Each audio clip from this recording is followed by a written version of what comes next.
Hello, dear students. My dear students, we are going to discuss our past tense and future tense in this video.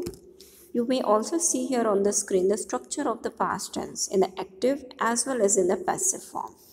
You can see here the subject plus second form of verb is given. In a passive voice, here past participle, that is a third form of the verb is given.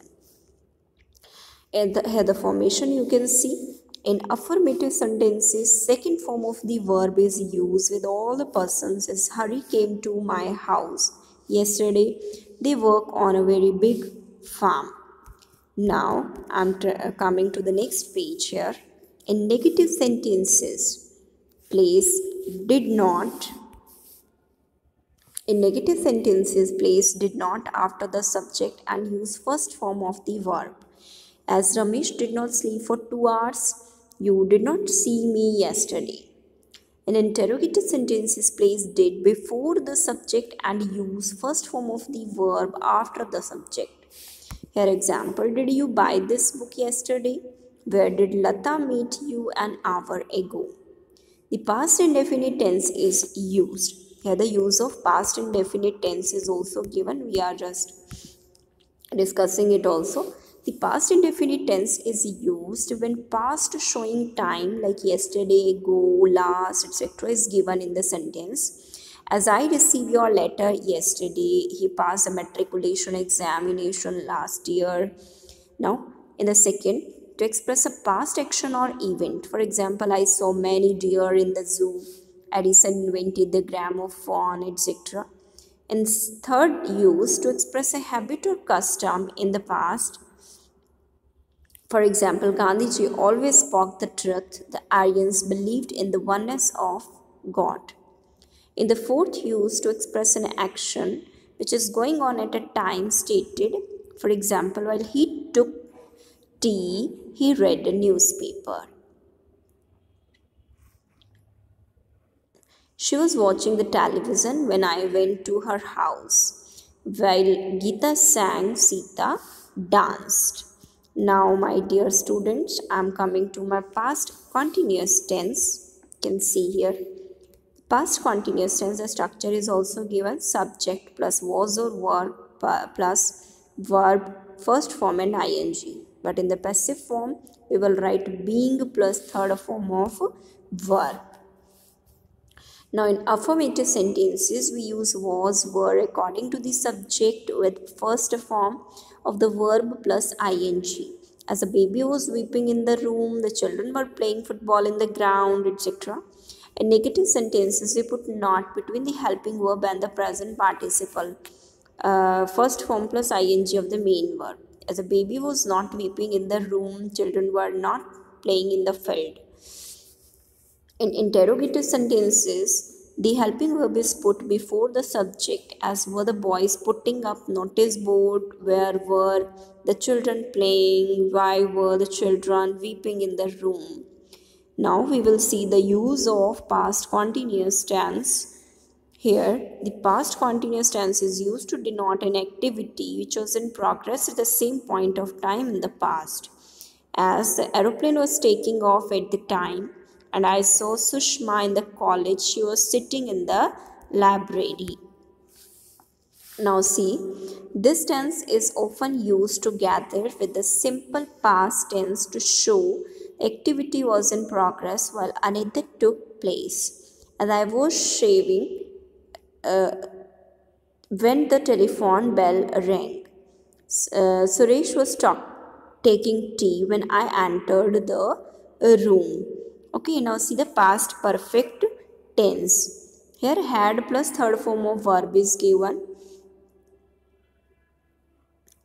And when we change it into passive, we will use had plus been plus third form of verb. In affirmative sentences, had and third form of verb are used with all subject.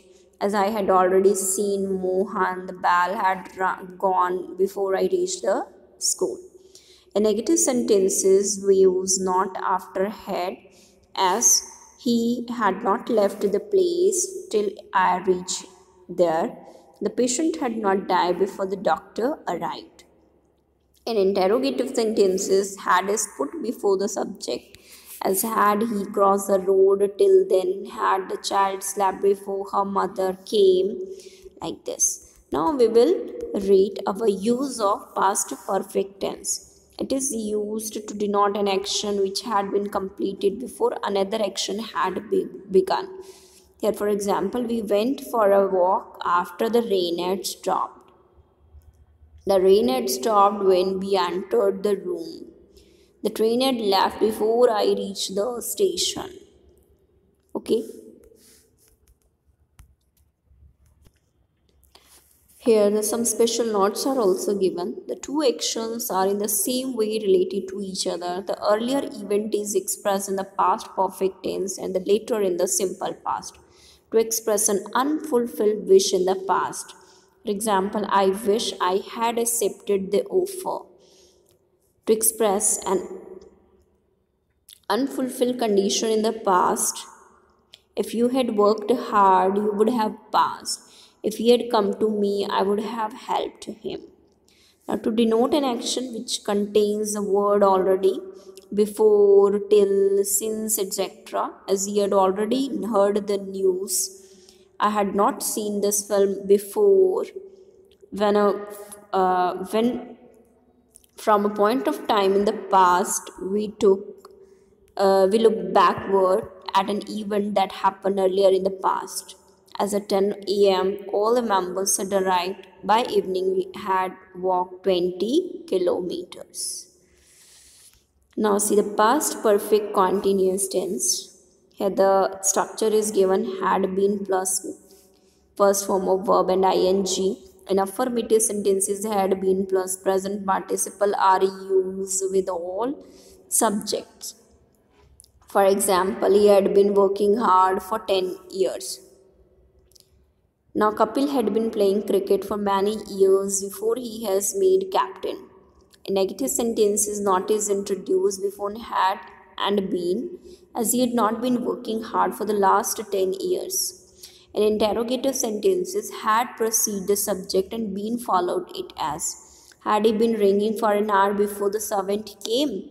Had the two neighbors been traveling for had the two neighbors been quarreling for half an hour with the third one join them? Now we will see the use of past perfect continuous tense. This is used to denote an action that had been going on for some time before another action take place in the past. For example, we had been solving the sum for 2 hours when you join us. The Chinese had been preparing for war for many years before they attacked India. Okay. Now see simple future tense. Simple future tense, the structure of the sentence is also given here. Ki subject plus will shall plus first form of verb. And when we change it into passive, it will be be plus third form of the verb. Okay. Now the formation. In affirmative sentences, we use shall with I and we and will with you, he, she, they.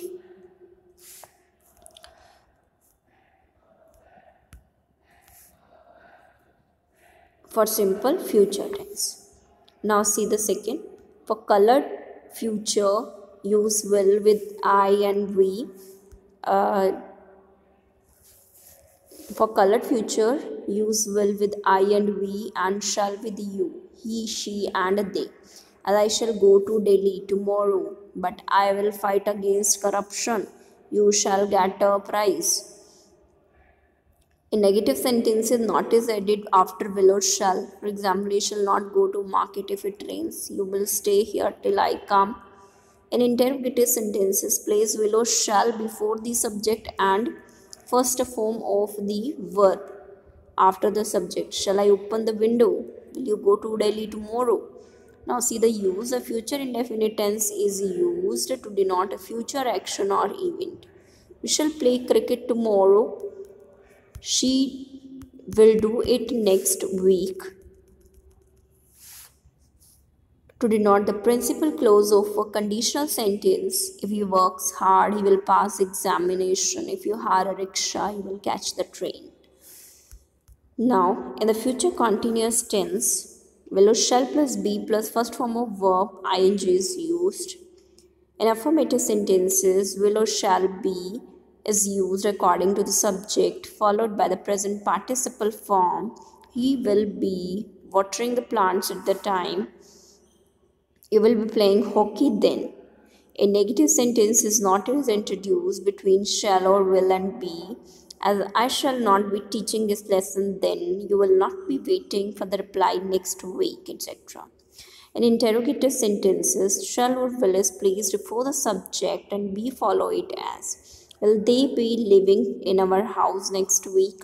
Shall I be doing this work next month?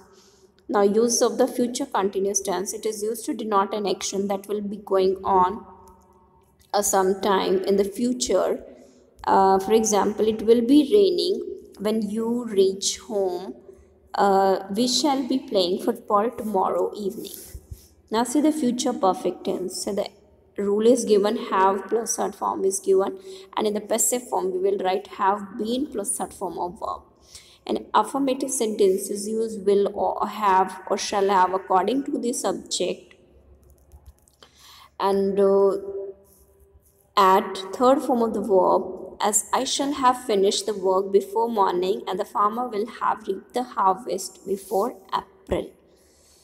In negative sentences, not comes between shall or will and have, as they will not have read this book by next week. They will not have reaped the harvest before March. In interrogative sentences, shall or will comes before the subject and have it, as will you have been finished your studies by next year? Will he have written this novel by the end of the year? The use of the future perfect tense, it is used to express an action which is expected to be completed by certain time in future. For example, I shall have been taken bath before the sun rises. He will have learned a lesson by tomorrow. Now see the future perfect continuous tense. Here shall have been plus will have been plus verb की first form and ing is used. Here the formation in affirmative sentences will have been or shall have been is followed by the present participle form, that is the first form of verb and ing. As we shall have been solving the sums since morning, they will have been bathing for 3 hours before noon. A negative sentence is not as introduced between shall or will and have been. We, for example, we shall not have been taking exercise since morning. They will not have been plowing the field for 3 hours before noon.